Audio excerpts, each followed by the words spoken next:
На свой день рождения Димаш сделал подарок. Преподнес нам песню «Жизнь», в которой предстал как автор слов, автор музыки и исполнитель. Скромная песнь скромного человека. В очередной раз удалось удивить нас. Мы не услышали, как обычно принято в таких случаях, песню в помпезном сопровождении большого оркестра с грандиозными фанфарами и блистающими фейерверками. Вместо этого мы услышали тихое, искренне доверительное повествование, с первых нот проникающее до глубины души. И вновь Димаш продемонстрировал умение сочинять длинную мелодию, которая развивается свободно и естественно. В искусстве композиции это особый дар, который встречается очень редко. Последним представителем подобного мастерства был, пожалуй, Рихард Вагнер 150 лет назад.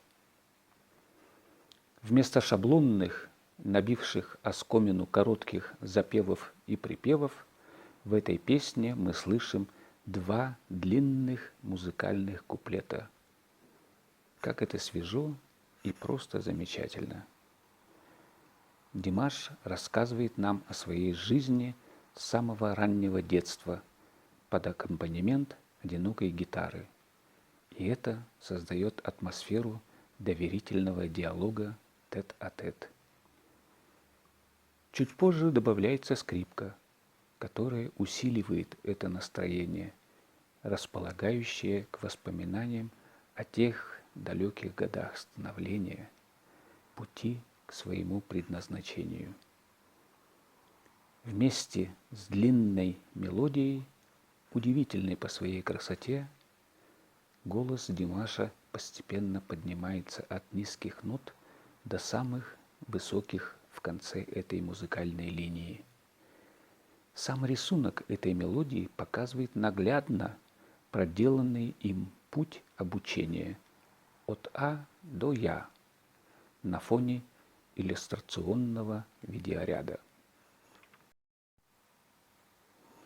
Мы видим с первых его шагов целеустремленный путь к славе. Во втором куплете голос Димаша крепчает. Добавляется еще пара инструментов в сопровождении, не нарушая доверительной атмосферы. В конце наступает кульминация, как всегда выстроенная идеально по форме, и короткий эпилог, который заканчивается как бы многоточием. Очень логично, ведь это была всего лишь первая часть жизни, которая будет развиваться дальше. Скромная песнь скромного человека. Как же это прекрасно, когда артист, достигнув мировой славы, признания миллионов слушателей, при этом остается таким скромным. Какой же это разительный контраст с тем, что мы видим в мире шоу-бизнеса, где звездочка, непонятно откуда появившаяся, мнит себя королевой всея планеты.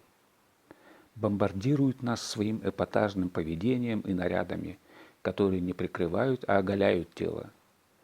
Все уже давно устали от пустого громогласного звона, направленного на низменные инстинкты.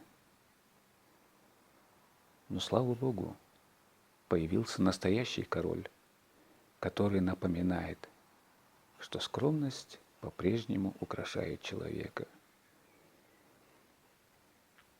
Когда мы изредка встречаем истинного мудреца, мы видим на его лице тихую радость, сопряженную с грустью. В этой песне Димаш предстал как этот мудрец, видящий жизнь с космической перспективы, где она предстает как лишь только миг. Отсюда эта легкая грусть, несмотря на то, что жизнь все же может быть прекрасна. Великие люди предпочитают тихое общество в тесном кругу близких сердцу людей, сторонясь по возможности пышных празднеств с многочисленными приглашенными гостями. Новая песня окунает по-дружески в сердечную атмосферу, создавая ощущение, что как бы наедине с автором слушатель погружается в его воспоминания, пропитанные мудростью, искреннюю и доверительную историю жизни. Мы благодарны тебе, Димаш, что слава не вскружила тебе голову, и ты по-прежнему остаешься человеком скромным с большой буквы. Как это замечательно услышать музыку, вибрирующую благодарностью своим родителям, учителям, окружающим и поклонникам во всем мире. А заслуженные тобою блистательные фейерверки и грандиозные фанфары – это удел преданных слушателей, которые уже давно громко трубят их на твою честь. Оставайся скромным, не теряй веры в себя. Вот такой нужен ты миллионам, которые любят тебя от всей души. С днем рождения, Димаш!